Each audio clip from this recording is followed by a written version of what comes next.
The cruelest thing about humiliation isn't that strangers laugh. It's that you eventually learn to laugh with them just to survive. The first time someone called me the Chubby Waitress, I cried all the way home. The 100th time, I simply smiled. By then, I had learned that tears only entertain people who were already looking for a show. The dinner rush at Bellagio House always began with music. Soft piano. Crystal glasses clinking together.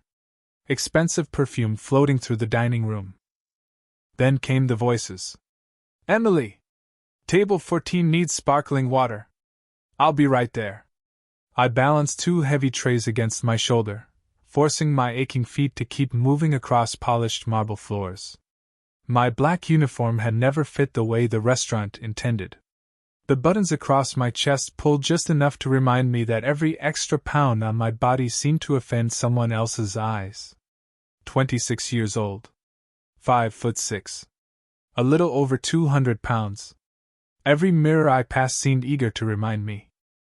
I wasn't beautiful by Manhattan standards. But I still showed up. Every single day. Because rent didn't care about confidence. My mother's medical bills didn't care about self-esteem. And neither did the student loans waiting patiently in my mailbox. The hostess leaned toward me as I passed. They're here. I didn't have to ask who. Everyone knew. 3 women stepped through the revolving doors wearing designer dresses that probably cost more than my annual salary. Diamond bracelets sparkled beneath the chandeliers while their laughter echoed through the restaurant before they even reached their table. Madison Sinclair? Olivia Brooks. Chloe Bennett. Social media queens. Daughters of old money. Professional collectors of attention. Unfortunately. Also my regular customers. My stomach tightened before I even reached them. There she is, Madison said loudly enough for nearby tables to hear. My favorite waitress. Olivia looked me up and down with exaggerated curiosity. Oh my God! She covered her mouth dramatically. Did the uniform shrink? Laughter exploded around the table. Even Chloe nearly spilled her champagne. I kept smiling. Good evening. Would you like your usual sparkling water? Madison ignored the question. Instead, she picked up the menu, pretending to hide behind it. I can't even see it. Olivia blinked innocently. See what? The table. More laughter. It's completely blocked. A man at the neighboring table chuckled before quickly looking away. 2 businessmen exchanged uncomfortable glances but said nothing. The pianist never stopped playing. Neither did I.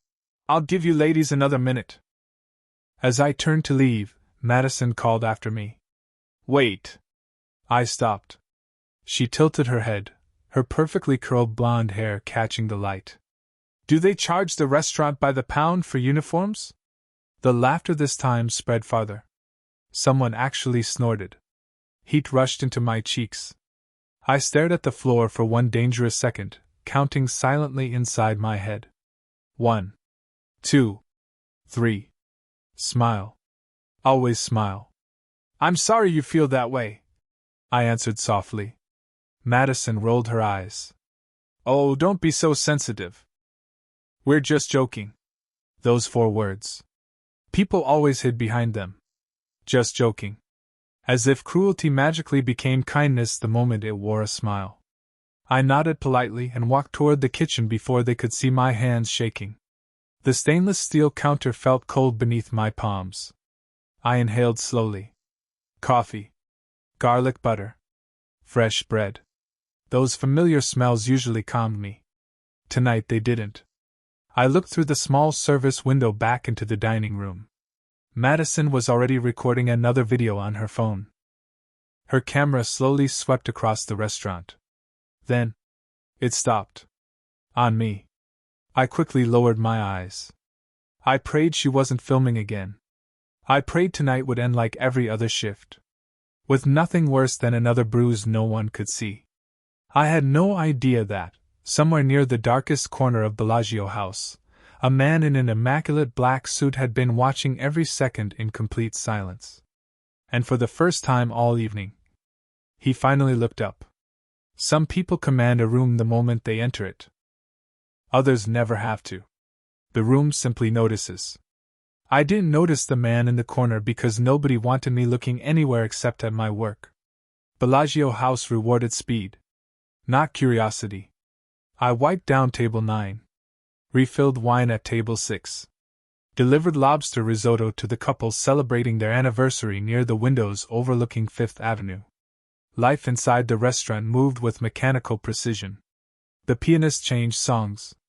The chandeliers reflected off polished marble. Outside, rain painted silver streaks across the enormous glass windows. Inside, everything looked perfect. Except me. I caught my reflection in the mirrored wine cabinet while reaching for another bottle. My cheeks were still flushed. Not from the kitchen heat. From embarrassment. Madison's laughter kept replaying inside my head like a song I couldn't turn off. Too fat. Too big. Too much. Funny how complete strangers could summarize your entire existence with only 3 words. Emily. I turned. Oliver, one of the bartenders, leaned closer. You okay? I forced another smile. I've been better. His eyes drifted toward Madison's table before returning to me. You don't deserve that. No, I whispered. But they tip well. He sighed. Neither of us laughed. Money had a way of making dignity negotiable. A fresh order printed from the kitchen. VIP table. Private reserve Cabernet. I reached for the expensive bottle, nearly dropping it when someone gently took it from my hands. I'll carry this. It was Michael, another waiter. You've been shaking all night. I'm fine. You don't look fine. I can't afford not to be. He didn't argue. Because he understood. Everyone working here understood. Restaurant smiles weren't real smiles. They were uniforms. Just like the black apron tied around my waist. As I crossed the dining room again, I felt it. Someone watching me.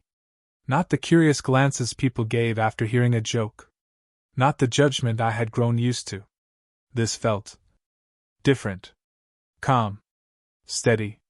Intentional. My eyes wandered across the room until they reached the darkest booth near the back wall. A single man sat alone. Black suit. White shirt. No tie. One hand resting beside an untouched glass of whiskey. He looked to be in his early 30s. Dark hair brushed neatly away from a strong face. Broad shoulders. Straight posture. The kind of posture soldiers probably carried long after leaving the battlefield. He wasn't looking at the menu. Or his phone. Or the television above the bar. He was looking at me. Not staring. Observing. Almost studying. The strange part wasn't that he watched me. Men watched women all the time. The strange part was what I didn't see. No smirk. No pity. No amusement. His expression remained unreadable. Like granite. Our eyes met for barely 2 seconds. He gave the slightest nod. Nothing more. Then he calmly lifted his whiskey. I quickly looked away. Why did that feel more unsettling than Madison's insults? Maybe because cruelty was familiar. Kindness from strangers wasn't. I approached his table a minute later, notebook in hand. Good evening, sir. Are you ready to order? His eyes lifted slowly. Green. Clear. Colder than winter lakes. For a heartbeat, either of us spoke. I already have, he answered quietly. His voice was low. Controlled. Almost gentle. I blinked. I'm sorry? I'm waiting. For someone? A faint pause. Yes. His answer sounded truthful. Yet somehow incomplete. Before I could ask anything else, one of the restaurant managers hurried toward me. Emily! His smile appeared instantly. Too instantly.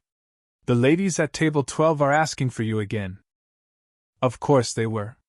I apologized to the mysterious guest. I'll be right back. He simply inclined his head. No rush. As I walked away, I never noticed the subtle movement behind him. A man in a tailored charcoal suit entered through the employee hallway instead of the front entrance. Then another. And another. None of them ordered food. None of them spoke.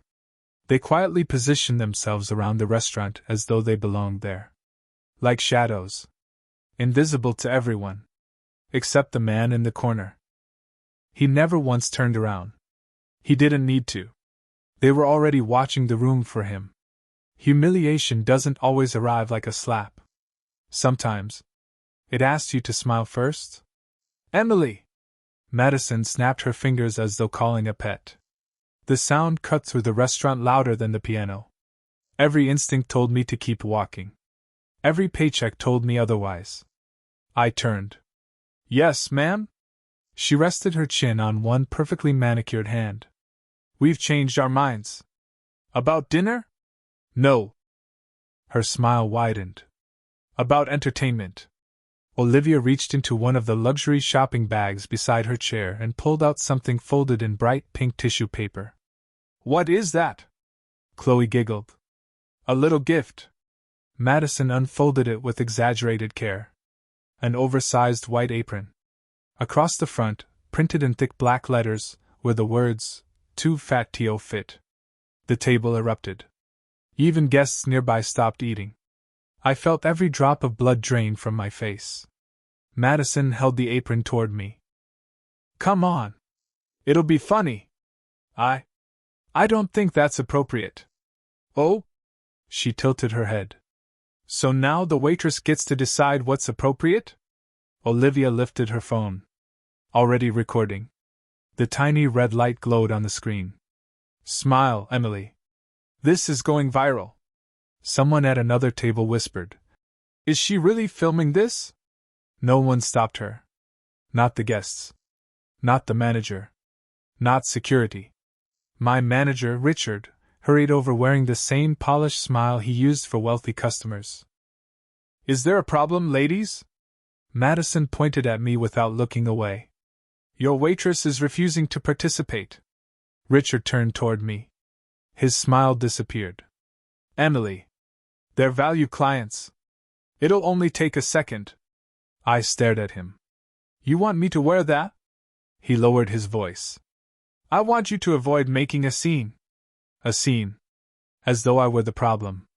My fingers slowly reached for the apron. The fabric felt cheap. Rough. Nothing like the expensive dresses surrounding me. Olivia laughed. See? She knows her place. I wanted to disappear. To become invisible. To melt into the polished marble beneath my shoes. Instead, I lifted the apron. My hands trembled so badly I almost dropped it. Around me, conversation stopped. Forks rested against porcelain plates. Even the pianist seemed to hesitate for half a note before continuing. Everyone was watching. Nobody was helping. Just before I tied the strings behind my back, a voice spoke from somewhere behind me. Quiet. Calm. Don't. One word. Nothing more. Yet somehow, the entire restaurant heard it. I froze. Richard frowned. Madison rolled her eyes. I'm sorry, she called toward the back of the dining room. Did somebody say something? Silence. Then came the slow scrape of a chair sliding across hardwood floors. Every head turned. The man from the corner stood. His whiskey glass remained untouched. His suit looked impossibly simple. No flashy watch. No visible jewelry. No need to impress anyone. He walked with measured steps. Unhurried. Each footstep echoed through the dining room louder than it should have. 1, 2, 3. Behind him, almost as if responding to an invisible signal, the men in charcoal suits quietly straightened where they stood around the restaurant. No one else seemed to notice. I did. The mysterious man stopped only a few feet away from me. His eyes never left mine. Not once did they drift toward the words printed across the apron. As if refusing to acknowledge the insult gave it no power. For the first time that night, someone looked at me instead of my body. Madison laughed awkwardly. And who exactly are you? The man finally shifted his gaze toward her. His expression didn't change. It didn't need to. The temperature in the room seemed to fall all by itself. Richard swallowed hard. Something flickered across his face. Recognition. Fear. Confusion. I couldn't tell which came first. The stranger spoke so softly that everyone instinctively leaned forward to hear him. I've been patient. His green eyes returned to me. They've mistaken your kindness. A brief pause. For permission. And in that instant, every shadow in the restaurant seemed to come alive. Power doesn't need to introduce itself. Fear does that for it. No one spoke. The restaurant that had been filled with laughter only seconds ago now held its breath. Madison crossed her arms. I'm waiting. So who exactly are you supposed to be? The stranger regarded her with the same expressionless calm, as though she had asked whether it might rain tomorrow. Entirely unimportant. Richard suddenly stepped forward. Sir? His voice cracked. I didn't realize you were here tonight. The man didn't answer him. Instead, he looked at me. I was still clutching the ridiculous apron against my chest. Unable to move. Unable to think. His gaze lingered there for a moment before he reached out. Slowly. Deliberately. He took the apron from my trembling hands. The fabric hung between his fingers like something filthy. He read the words once. Then folded it neatly. Not angrily. Almost carefully. As if refusing to let something so cruel occupy more space than necessary. Madison laughed again, though this time it sounded forced. Oh, come on! It was a joke. He finally turned toward her. I heard. His voice remained quiet. That doesn't make it one. Olivia lowered her phone for the first time all evening. Seriously. Why are you acting like this? No one's getting hurt. I almost laughed. Because someone always says that. Usually the person doing the hurting. The stranger slipped off his tailored black jacket. Without asking. Without hesitating. He gently placed it across my shoulders. The wool was warm. Still carrying the faint scent of cedarwood and expensive cologne. It was the first warm thing I had felt all night. His jacket nearly reached my knees. For reasons I couldn't explain. I suddenly felt protected. Not because of the fabric. Because of the man standing beside me. Madison scoffed. Oh my God! Are you her lawyer now? No. His answer came instantly. Silence. Then, with absolute certainty. My wife doesn't stand here and apologize for existing. Everything stopped. The pianist's hands froze above the keys. A wine glass slipped from someone's fingers and shattered against the marble floor. No one even looked at it. Every pair of eyes landed on me. My wife. The words echoed through my mind louder than the breaking glass. I stared at him.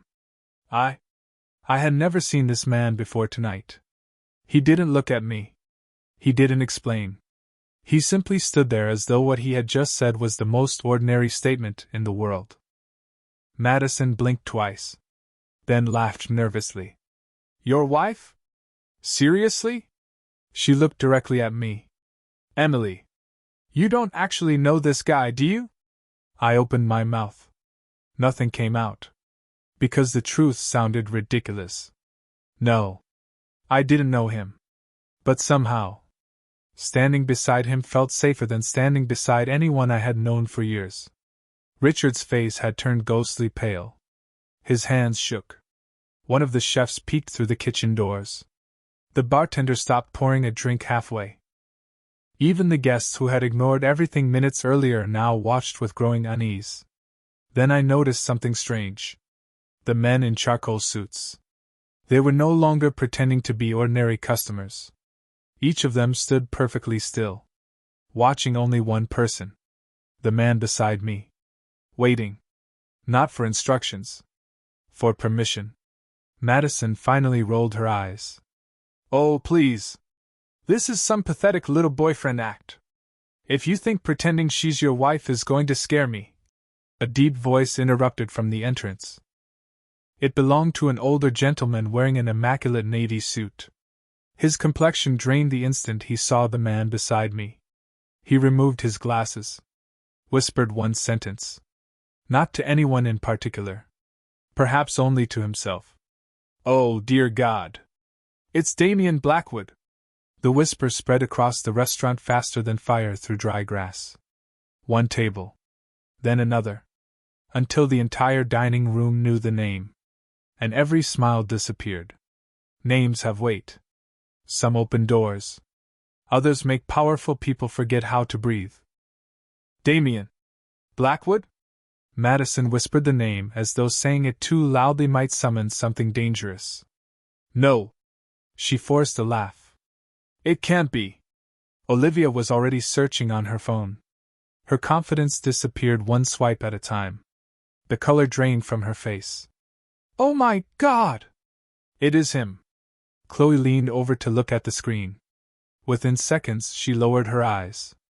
She couldn't even look at him anymore. I still didn't understand. Who was this man? Why did everyone suddenly look terrified? Damian didn't acknowledge the whispers spreading through the dining room. He simply adjusted the jacket resting on my shoulders. The gesture was strangely gentle. "Are you cold?" His question was directed only at me. I blinked. I'm fine." "You were shaking." His voice remained calm.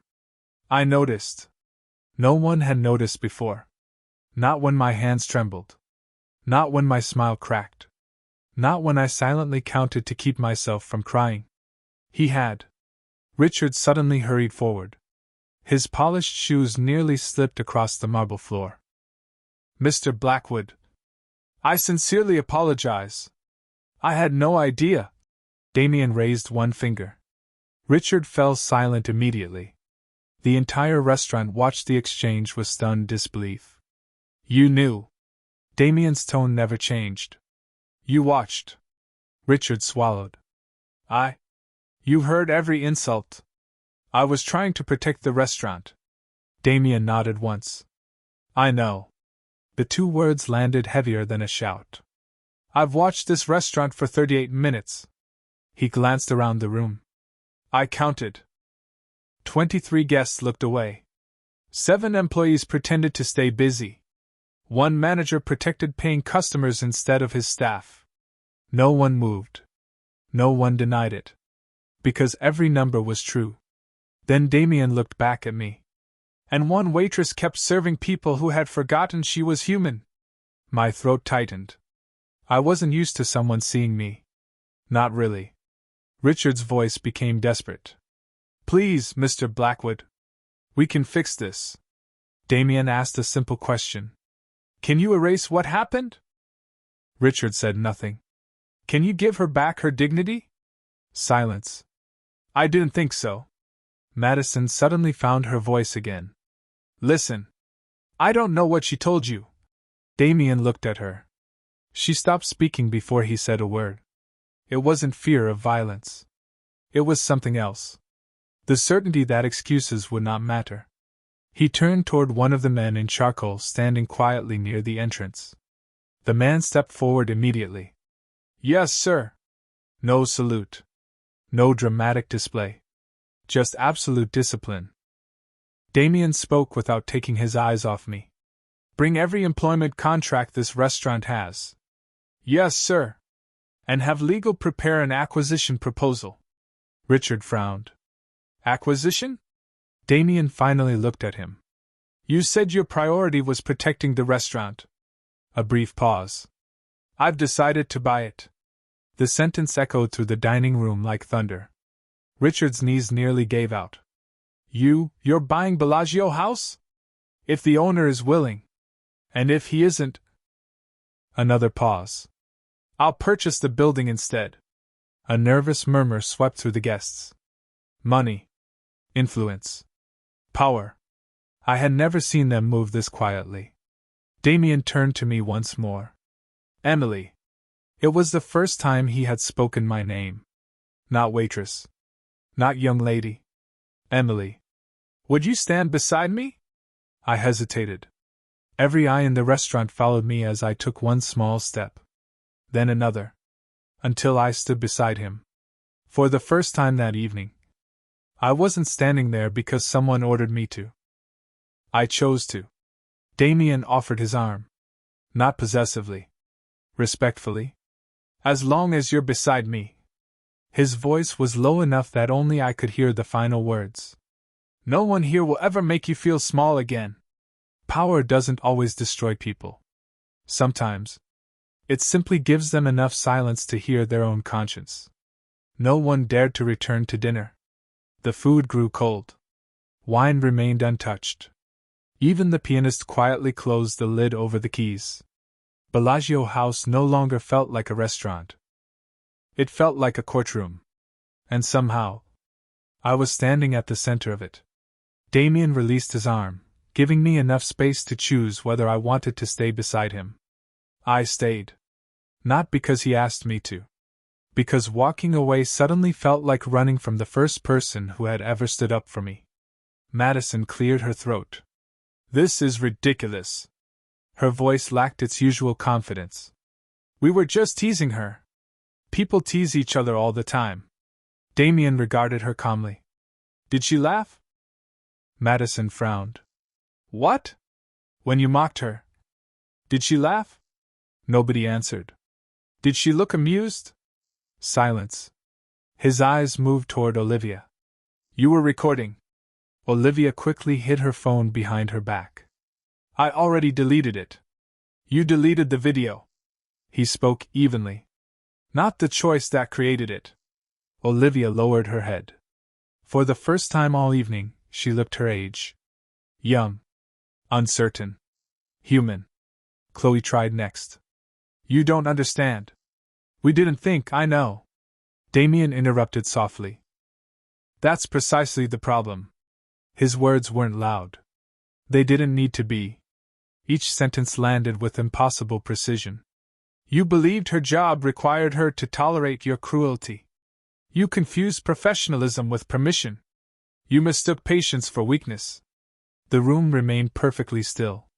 Then Damian turned toward me. Emily. Did you want revenge? Every face turned toward me. I wasn't prepared for the question. I looked at Madison. Then Olivia. Then Chloe. Minutes earlier, I had wanted to disappear. Now they couldn't even meet my eyes. Slowly, I shook my head. No.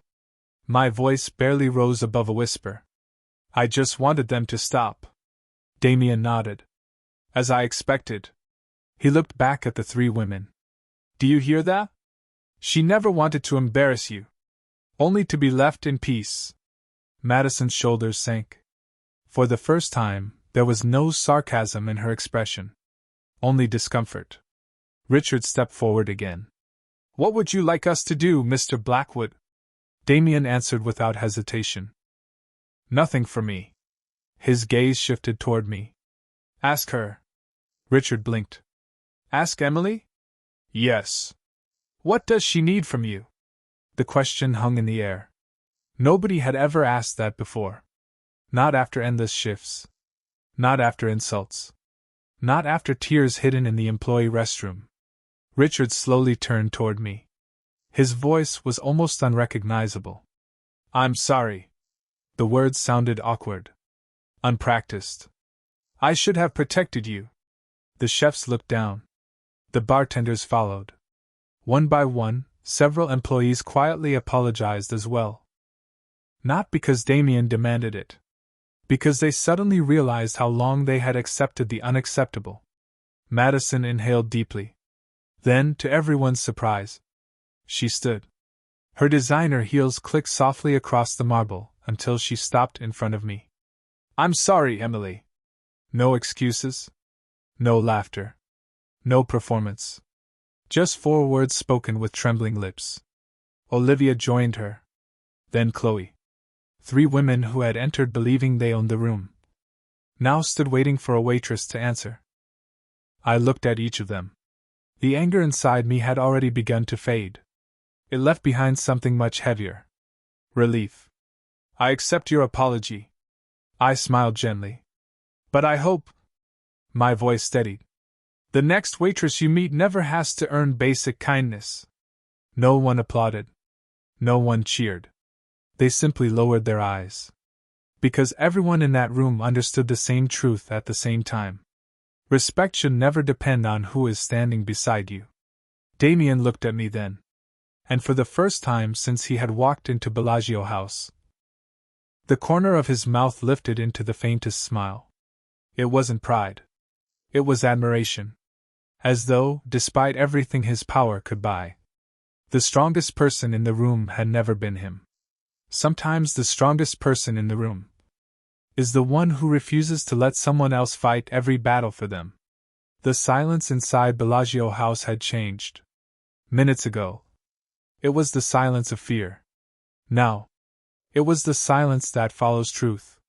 One by one, guests quietly returned to their tables. Conversations resumed in careful whispers. Silverware clinked against porcelain once more. Life was trying to continue. But nothing felt the same. Damian's jacket still rested across my shoulders. It was heavier than I expected. Not because of the fabric. Because of everything it represented. One of his assistants approached. Mr. Blackwood. The documents are on their way. Damian nodded. Good. He reached for his phone. I'm calling the owner. There's no need.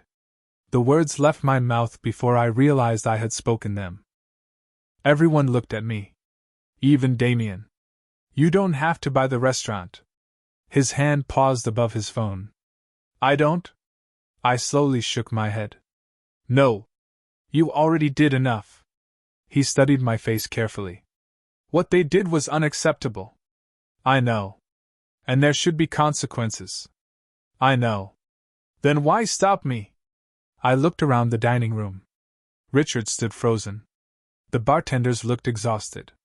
The cooks peeked nervously from behind the kitchen doors. Most of them hadn't laughed. Most of them had simply been afraid. They still need jobs, I answered quietly.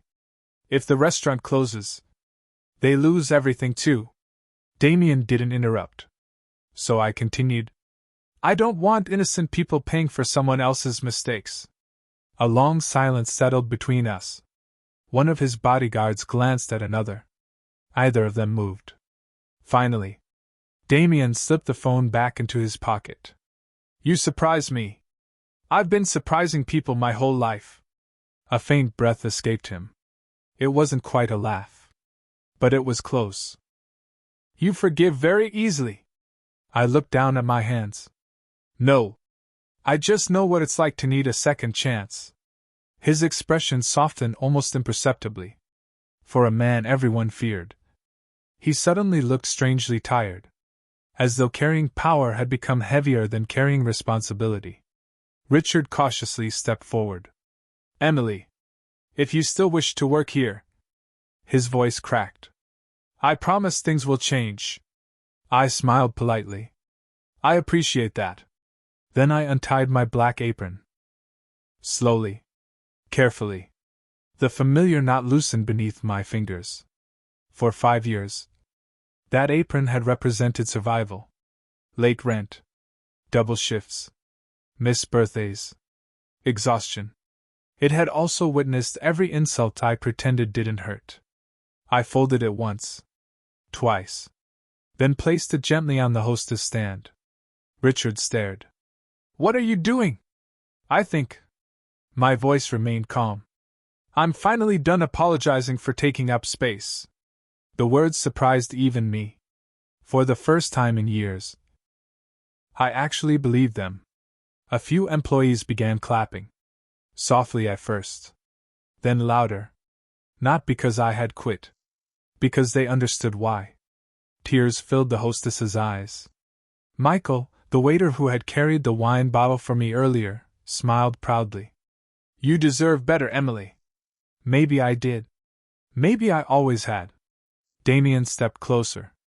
Not close enough to invade my space. Just close enough that I could hear him over the applause. So, what happens now? I looked toward the rain beyond the enormous windows. The city lights shimmered across the wet streets. I honestly don't know. That's refreshing. He offered me a small, genuine smile. Most people pretend they have a plan. I've never been very good at pretending. I noticed.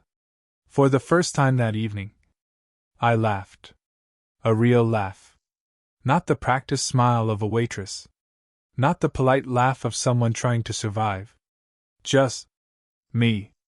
Damian watched quietly. There was no triumph in his eyes. No expectation. Only curiosity. As though the woman he had defended a few minutes ago had just become infinitely more interesting than the victim he first saw standing alone. The strangest promises are the ones that sound impossible until someone says them without hesitation. Rain greeted us the moment the restaurant doors opened. Cool air brushed against my face. For the first time all evening, I could breathe. The city glowed beneath thousands of reflections. Traffic rolled slowly through rain-slicked streets. People hurried beneath umbrellas. No one outside knew that, only minutes earlier, my entire life had changed inside Bellagio House. Damian walked beside me in silence. His security team remained several steps behind. Close enough to protect. Far enough to disappear. A black SUV waited at the curb. Its engine purred quietly. One of the bodyguards opened the rear door. Damian didn't move. Instead, he looked at me. Would you like a ride home? I smiled politely. I can take the subway. You could. I've always taken the subway. I know. His answer stopped me. You know? He nodded once. I've watched you leave work before. A chill ran through me that had nothing to do with the rain. You watched me? I noticed your routine. The words weren't threatening. They were matter-of-fact. As part of an investigation? He almost smiled. No. That confused me even more. I searched his face for an explanation. I don't understand. I know. For several seconds neither of us spoke. Rain tapped softly against the SUV. Finally, I asked the question that had been burning inside me since he stood beside me in the restaurant. Why? His eyes met mine. Why what? Why did you call me your wife? The city seemed to grow quieter. Even the traffic faded into the distance.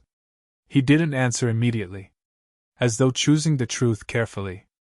Because it was the fastest way to make everyone stop hurting you. I frowned. There were 100 other things you could have said. Not with the same effect. I couldn't argue with that. But, my voice softened.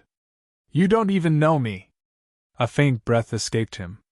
I know more than you think. My heartbeat quickened. What does that mean? He glanced toward the restaurant behind us. 3 months ago. You stayed 2 hours after your shift ended. I stared at him. He continued. A dishwasher dropped an entire tray of plates. The manager blamed him. You cleaned the mess with him. You never told anyone. Memories flooded back. I had forgotten that night. He hadn't. 6 weeks later, he said quietly, a homeless veteran sat in the alley behind the restaurant. You packed him dinner after every closing shift. You always pretended it was leftover food. I swallowed hard. Nobody knew that. Not even my coworkers. Damian did. And every Thursday. His voice remained calm. You called your mother before catching the downtown train. You always told her you had already eaten. Another memory. Another secret. Except, it wasn't true. Most Thursdays I skipped dinner so I could send more money home. I stared at him in disbelief. You've been watching me. I've been noticing you. There is a difference. Why? His expression changed. Only slightly. But enough for me to see something beneath the calm. Loneliness. The world notices loud people. He looked out across the rain-soaked street. I've spent my life surrounded by them. Then he looked back at me. You were the first person I met in years who was quietly kind when no one was watching. The words settled gently between us. No grand declaration. No dramatic confession. Just honesty. I wanted to know if it was real. And? I whispered. A genuine smile touched his face for the first time. It was. I lowered my eyes, suddenly unable to speak. After everything that had happened tonight, the greatest surprise wasn't that one of the most powerful men in the city had defended me.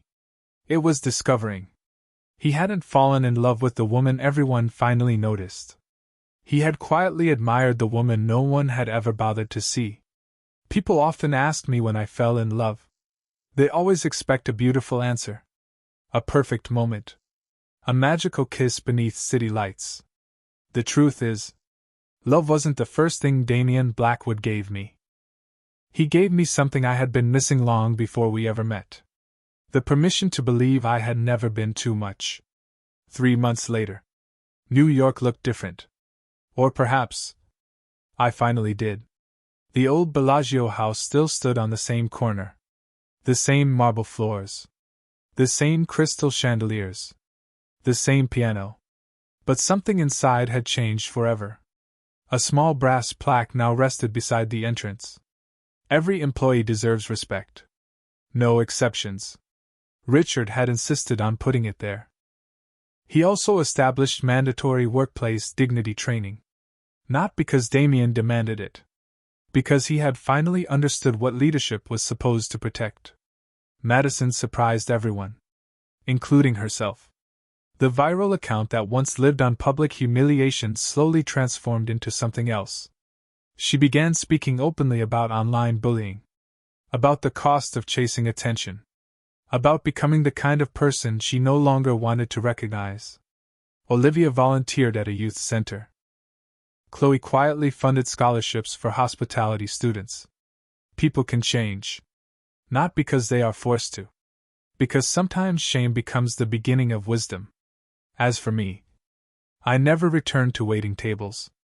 Instead, with more encouragement than I believed I deserved, I opened a small foundation supporting restaurant workers facing harassment and workplace abuse. Nothing extravagant. Just legal guidance. Emergency assistance. A safe place to be heard. It started with one folding table. One borrowed office. One promise. No one should ever feel alone at work again. The first donation arrived anonymously. The second did too. By the third, I already knew who was sending them. Damian denied it every single time. His smile always betrayed him. Some habits never changed. Neither did Thursday evenings. Every Thursday, he still insisted we share dinner. Not at exclusive clubs. Not behind guarded gates. Usually somewhere ordinary. A neighborhood diner. A family-owned bakery. A tiny cafe where nobody cared who he was. Once, I asked him why. He stirred his coffee before answering. Power already knows where to find me. He looked at me with that same quiet expression from the night we met.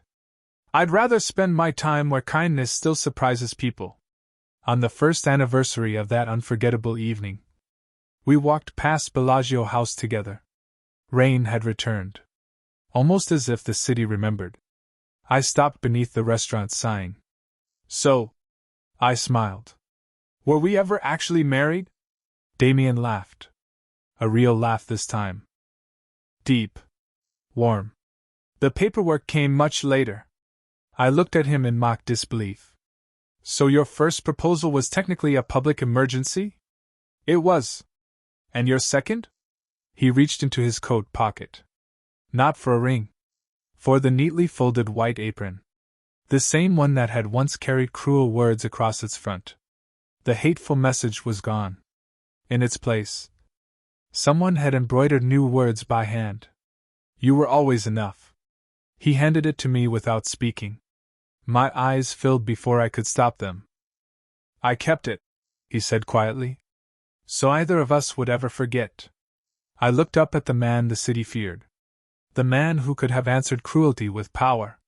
Instead, he answered it with dignity. I slipped my hand into his. Not because he had rescued me. Because he had reminded me that I was never someone who needed rescuing from myself. As we disappeared into the rain together, I finally understood the lesson that changed both our lives. The night a powerful man called me his wife. He didn't give me my worth. He simply stood beside me until I remembered it had always been mine.